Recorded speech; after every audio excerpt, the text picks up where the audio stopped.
Farah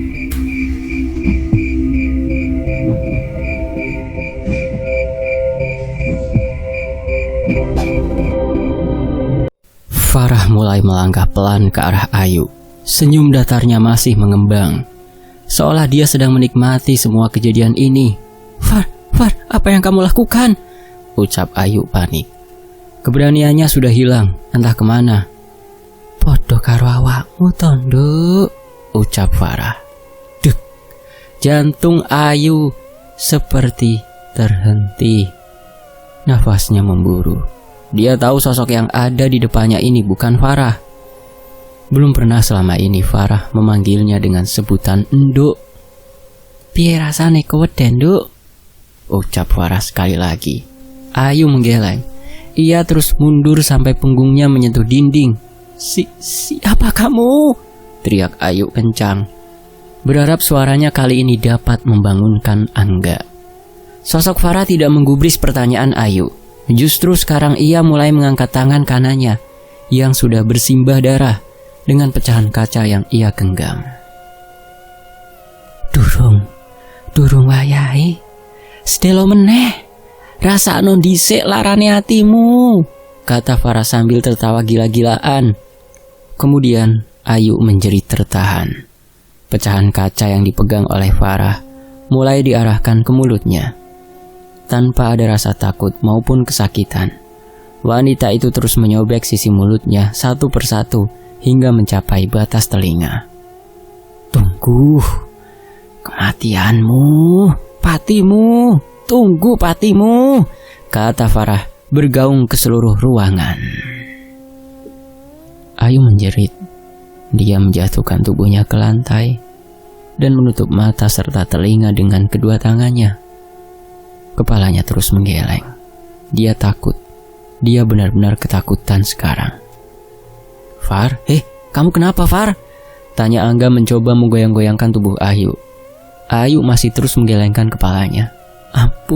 Ampun, pergi, ucapnya terus-menerus. Angga yang masih mengira bahwa Ayu adalah Farah segera memeluk wanita itu. Far, ini aku Angga. Apa yang terjadi? Katanya.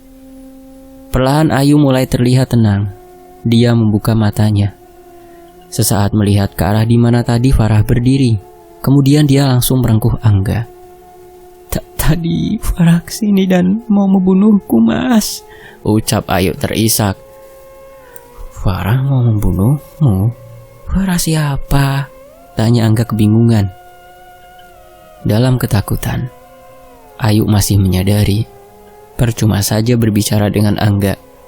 Laki-laki itu masih mengira bahwa dirinya adalah Farah. Sudah, kita ke kamar. Kamu pasti mimpi lagi. Sudah kubilang kan, sebaiknya kita adakan pengajian di rumah ini, kata Angga sedikit jengkel. Ayu tidak menggubris ucapan Angga. Tubuhnya masih terasa lemas. Dengan dipapah oleh laki-laki itu, mereka akhirnya kembali ke kamar. Sejenak Ayu berhenti, menatap ke arah kamar Farah dan Angga. Kenapa? Tanya Angga penasaran. Kita tidur di kamar tamu saja, Mas, ucap Ayu. Angga yang masih kebingungan awalnya ingin menolak, tetapi melihat wanita di depannya terlihat begitu ketakutan, akhirnya dia menurut. Di sisi lain, jadi ini rumah kamu, Far? Tanya Warti saat ini mereka tengah memandangi rumah Farah dari dalam mobil. Setelah sampai di kota tempat tinggal Farah, mereka tidak langsung pergi ke hotel atau penginapan. Justru dia meminta kepada Warti untuk pergi ke rumahnya terlebih dahulu. Ia ingin memastikan jika wanita itu masih ada di rumah tersebut. Farah memicingkan matanya. Amarah di dalam hatinya mulai muncul kembali ke permukaan. Benar dugaannya, ternyata wanita itu masih ada di rumahnya. Benar, dan mobil itu milik Ayu. Sepertinya wanita itu masih ada di dalam, kata Farah datar. Warti mengerutkan dahinya. Farah benar-benar sudah berubah.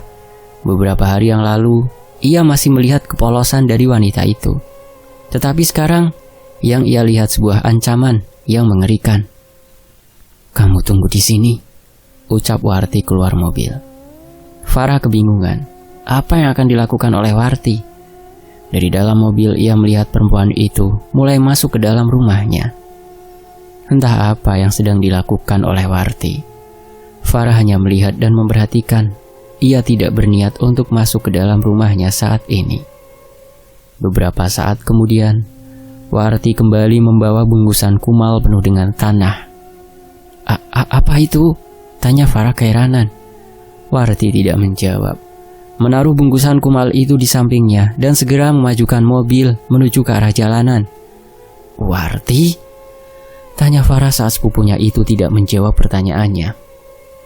Tunggu, jangan di sini. Kita cari tempat, kata Warti. Farah mengangguk. Dia sepenuhnya percaya dengan Warti.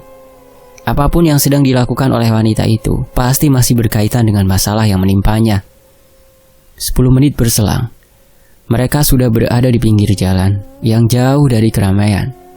Segera Warti mengambil bungkusan kumal penuh dengan tanah dan keluar dari mobil. Ayo, kata Warti. Farah yang tidak mengerti segera keluar mobil. Ada apa? Tanya Farah. Nih, lihat, ucap Warti sambil membuka bungkusan kumal itu. Farah tersentak. Dia memajukan kepalanya untuk melihat lebih jelas. Mungkin ada banyak sekali merek pakaian dalam pria yang dijual dan dibeli oleh orang-orang di sekitar rumahnya. Tetapi ia merasa mengenali pakaian dalam itu. Bukannya itu milik Angga? Ucap Farah mengambil benda itu dan melihatnya dengan teliti.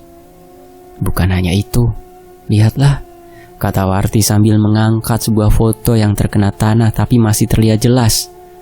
Farah menghela nafas, seolah tidak heran dengan apa yang ia lihat. Nyai Sari sudah memperlihatkannya sewaktu Ayu pergi ke rumah dukun itu. Lihat kan, ini bukti kalau suamimu memang sedang dipelet oleh wanita brengsek itu, kata Warti penuh kemenangan. Farah mendengus. Ia sudah menduga kalau semua ini memang benar adanya. Lalu apa yang akan kita lakukan dengan benda itu? Tanya Farah. Kita bakar, ucap Warti senang. Warti langsung meletakkan bungkusan kumal itu di atas tanah. Segera ia berjalan ke arah mobil untuk mengambil korek miliknya. Farah yang menunggu sesekali merasakan ada sesuatu yang aneh. Seolah ada seseorang tengah memperhatikannya dari arah rimbunan semak tidak jauh dari tempatnya berdiri. Dia menolehkan kepalanya, memastikan kalau perasaannya salah. Kenapa, Far? Tanya Warti saat mendapati Farah tengah berjalan menuju ke arah semak-semak. Warti mendekat. Pandangannya juga tertuju ke arah semak-semak. Setelah beberapa saat memperhatikan, dia kembali menoleh ke arah Farah. Sudah, mungkin dedemit penunggu tempat ini. Abaikan saja, ucap Warti yang langsung berbalik dan kembali berjalan ke arah bungkusan kumal. Mengikuti saran sepupunya itu, Farah mulai berbalik melangkah. Entah kenapa perasaannya tidak begitu nyaman. Apa yang akan terjadi kalau kita membakar benda ini? Tanya Farah penasaran. Benda ini yang membuat kehidupanmu hancur. Sekarang kita kembalikan lagi kepada pengirimnya. Anggap saja ini bonus untuk wanita keparat itu, ucap Warti menyeringai. Farah memperhatikan sepupunya itu. Dari raut wajahnya, Warti terlihat sekali menikmati ini semua. Bahkan sekilas ekspresinya begitu beringas. Lakukan apa yang ingin kau lakukan, War. Aku sudah tidak peduli lagi, ucap Farah yang langsung melangkah menjauh dari Warti. Mendengar jawaban Farah, Warti langsung menggumamkan sesuatu. Kemudian ia menyiramkan bensin dan segera membakar bungkusan kumal itu dengan korek apinya. Seketika api berkobar hebat. Farah berhenti. Dia merasakan ada yang melewatinya dengan cepat. Langsung saja ia berpaling ke arah Warti yang masih berdiri tidak jauh dari tempatnya. Farah kaget dengan apa yang ia lihat. Apa yang sedang dilakukan oleh Warti sampai bisa membuat kobaran api sebesar itu? Batin Farah keheranan. Baru saja Farah ingin bertanya, seketika jantungnya berdebar keras. Kini ia melihat banyak sekali sosok pocong yang mengelilingi Warti. Farah mundur beberapa langkah. Nafasnya memburu. Tatkala ia juga melihat ada sebuah keranda tidak jauh dari tempat Warti berdiri. Farah menggeleng. Ia berusaha untuk menjernihkan kepalanya. Namun saat kembali membuka matanya, sosok pocong dan keranda itu masih ada di tempatnya. Rasa penasaran Farah muncul. Meski ada ketakutan di dalam batinnya, dia kembali melangkah menuju ke arah Warti. "Jarno, Nduk, biarkan," ucap suara tepat di samping Farah. Terkaget, ia langsung melompat ke samping. Dia sama sekali tidak menyadari sosok Nyi Sari sudah ada di samping kanannya. "Delokno, Nduk, delokno," ucap Nyi Sari sambil mengacungkan tangannya ke arah keranda. Seketika kain hijau di atas keranda itu terlepas. Farah menahan nafas. Sekarang ia bisa melihat jelas ada sosok yang terpocong di dalamnya. Farah termenung. Bayangan sosok dirinya tengah terpocong muncul kembali di dalam ingatannya. "Saiki bocah wedok kai bakal ngrasakne opo sing dirasakne awakmu, Nduk?" ucap Nyi Sari. Angin menderu dengan kuat, membuat semak dan pepohonan yang ada di sekitar mereka bergerak-gerak cepat. Farah yang sedari tadi diam memperhatikan sosok pocong yang ada di dalam keranda seketika merinding hebat. Ia melihat sosok itu mulai menggeliat. Dengan perlahan benda itu bergerak dalam posisi terduduk dan menoleh ke arah Farah. Farah menjerit tanpa suara. Ia mundur selangkah. Kini ia melihat sosok Ayu tengah memandangnya dengan posisi terpocong. Tetapi sebelum sosok pocong itu keluar dari keranda, tubuhnya menggeliat seperti orang kesakitan. Di telinga Farah juga mendengar teriakan Ayu yang meminta tolong. "Ayu," ucap Farah lirih. Ia sebenarnya tidak kuat melihat itu semua. Tetapi semua sudah terlanjur. Apa yang dia lakukan harus selesai sampai akhir. Ayu dalam bentuk pocong terus menggeliat. Perlahan tubuhnya meleleh. Kulitnya mulai mengelupas. Darah segar mengalir dari tiap lubang di wajahnya. "Far, tolong," ucap Ayu. Farah menggeleng. Dia berusaha untuk menutup telinga dan matanya. Suara-suara teriakan minta tolong bergema di telinganya. "Far, kenapa?" ucap Warti sambil menepuk bahu Farah. Farah membuka matanya. Nafasnya masih memburu. Pandangannya menjadi liar, melihat ke arah sekitaran, mencari keranda dengan sosok Ayu di dalamnya. Far, kenapa?" ucap Warti kebingungan. Farah menggeleng. Sudah, Far?" tanyanya. Merasa ada yang tidak beres dengan Farah, segera Warti menarik wanita itu menuju ke arah mobil. Ia memaksanya masuk ke dalam dan langsung pergi dari tempat itu. "Apa yang terjadi, Far?" tanya Warti sambil fokus memperhatikan jalanan. "Kamu tidak melihat itu semua?" tanya Farah. Warti menggeleng. "Melihat apa?" "Aku hanya membakar benda sialan itu kok. Setelah itu aku melihatmu menggelengkan kepala sambil menutup mata dan telingamu dengan tangan." Farah kebingungan sekarang. Bukannya Warti bisa melihat mereka? Kenapa sekarang hanya dirinya saja yang melihat? "Far," desak Warti. Dia benar-benar penasaran dengan apa yang Farah lihat. Aku melihat banyak pocong di sekelilingmu. Kemudian ada keranda, sama persis seperti yang kulihat di teras depan rumahku," ucap Farah. "Terus?" desak Warti saat Farah berhenti bercerita. "Aku hendak berjalan menghampirimu, tetapi tiba-tiba saja dedemit wanita berbaju merah itu muncul dan memintaku untuk melihat keranda itu," kata Farah yang langsung menceritakan kejadian yang barusan ia alami. Setelah selesai, bukannya Warti ketakutan, justru wanita itu tampak gembira. Bibirnya tersungging senyum bahagia. "Sekarang kita lihat apa yang akan terjadi dengan wanita sialan itu," ucap Warti. Sementara di rumah Angga, Ayu tiba-tiba saja terbangun. Nafasnya terlihat memburu. Tubuhnya basah penuh dengan peluh keringat. Sejenak dia memejamkan mata, mencoba mengatur nafasnya. Apa yang sebenarnya terjadi? Batin Ayu ketakutan. Ayu mengingat-ingat kejadian semalam. Sosok Farah benar-benar membuat dirinya ngeri.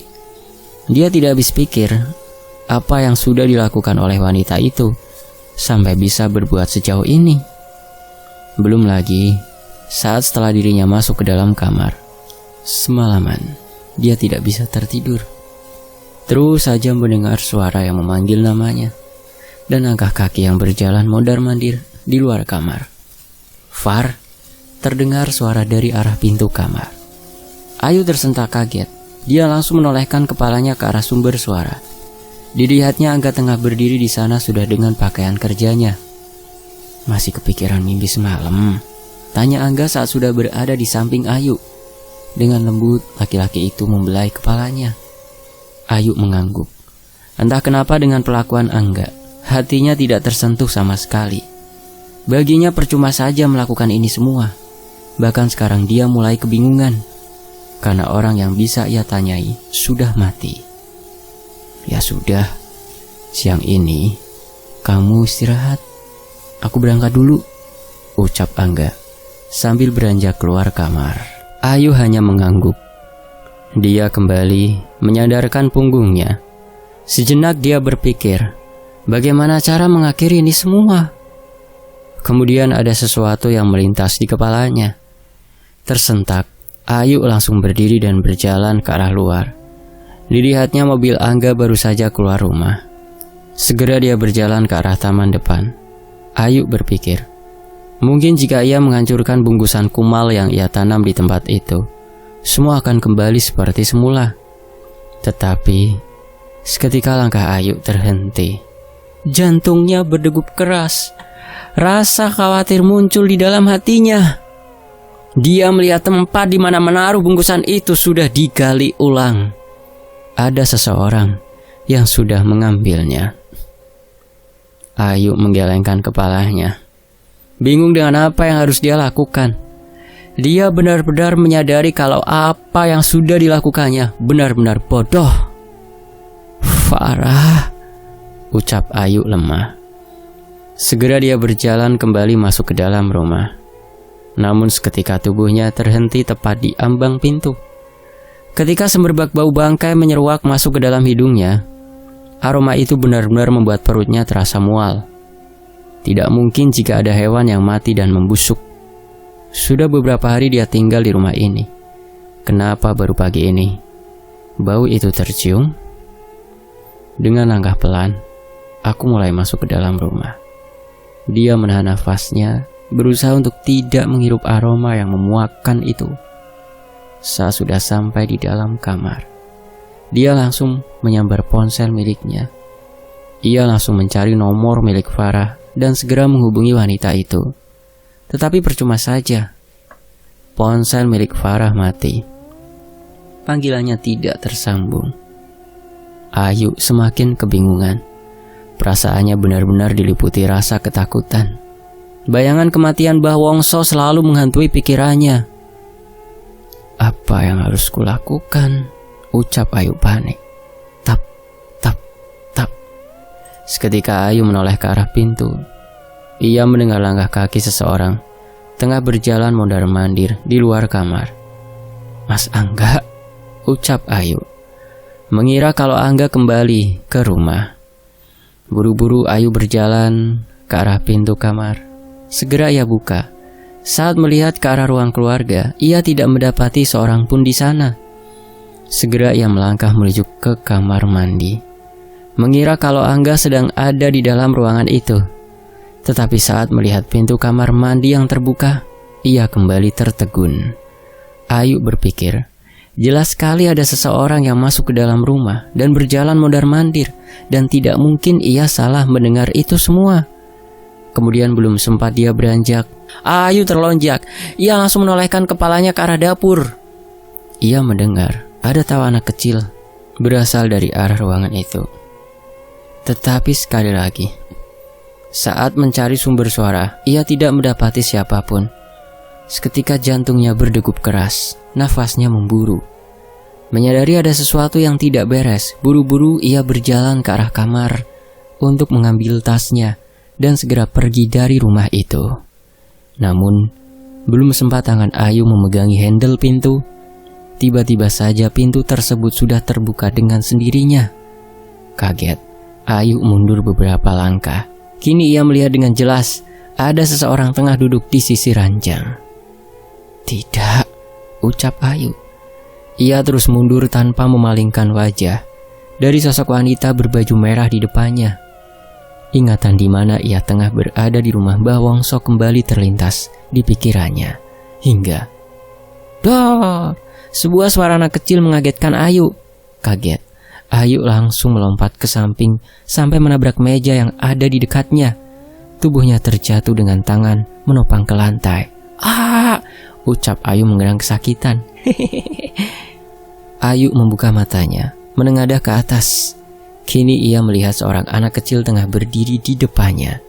Dengan wajah polos, tidak memiliki hidung dan kelopak mata.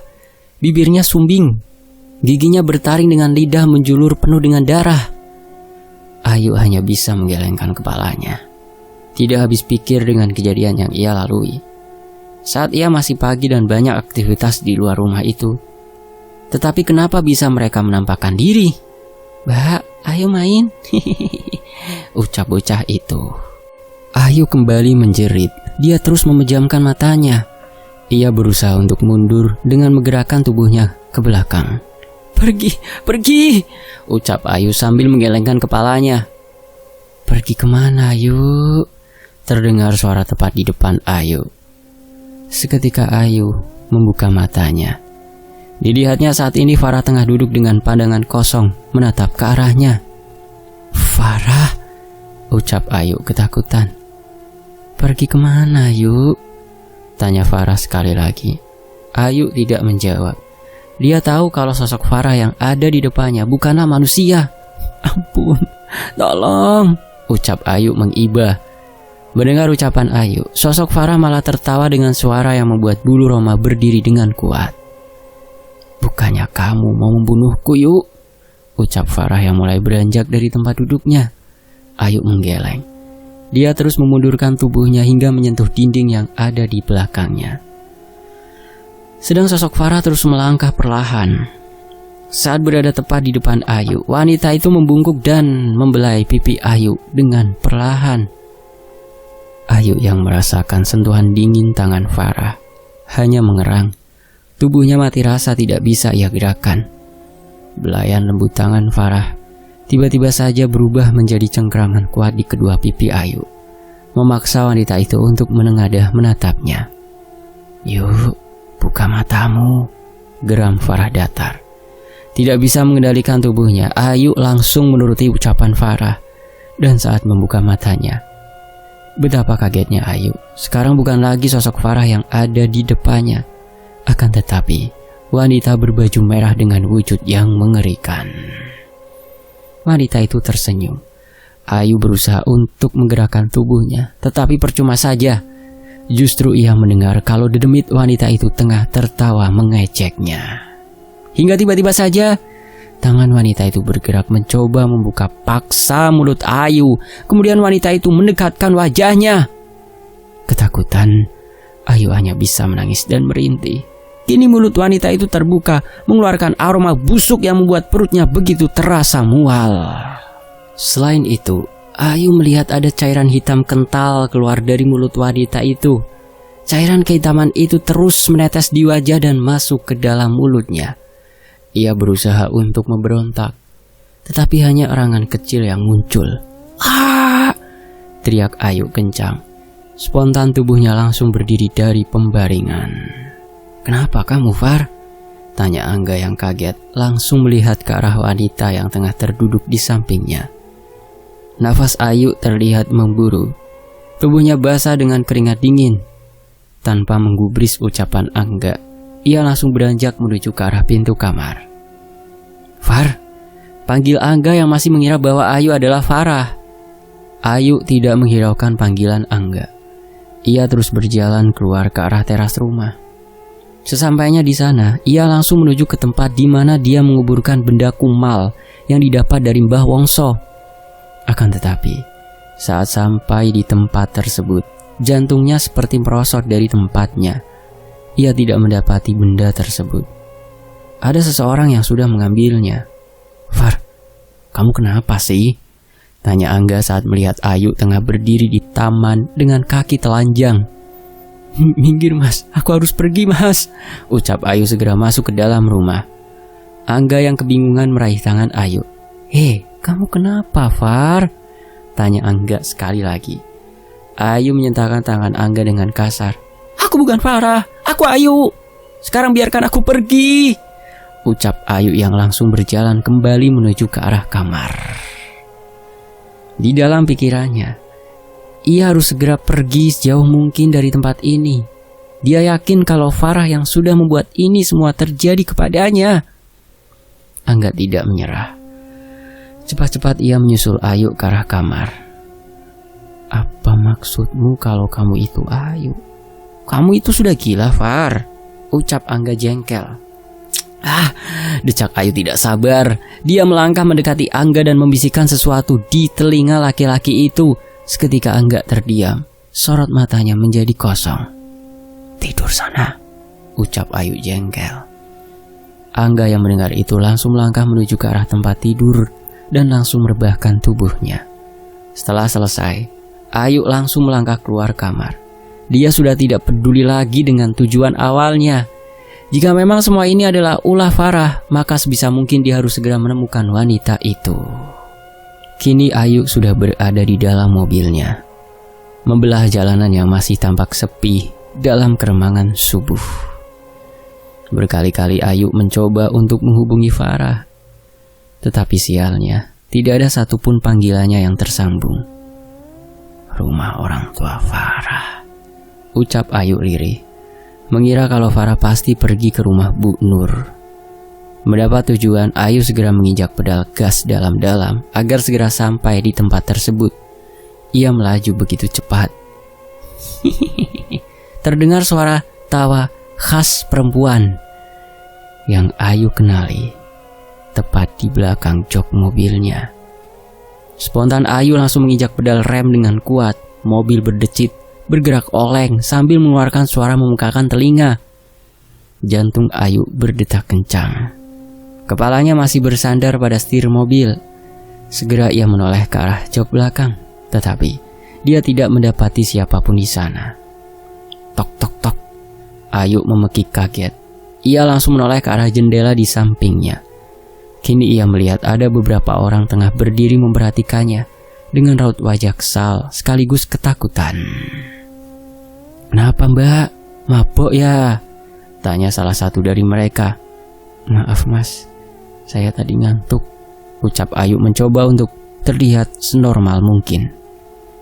Ada yang luka mbak? Tanya salah satu yang lainnya. Ayu menggeleng. Tidak mas, cuma kaget. Tadi ada kucing tiba-tiba lewat, maaf. Ya sudah mbak, hati-hati. Kalau lelah mending istirahat dulu, ucap laki-laki itu dan segera pergi meninggalkan Ayu. Ayu menghela nafas dalam-dalam. Ia benar-benar dibuat kacau dengan ini semua. Apa yang sebenarnya sudah dilakukan oleh Farah?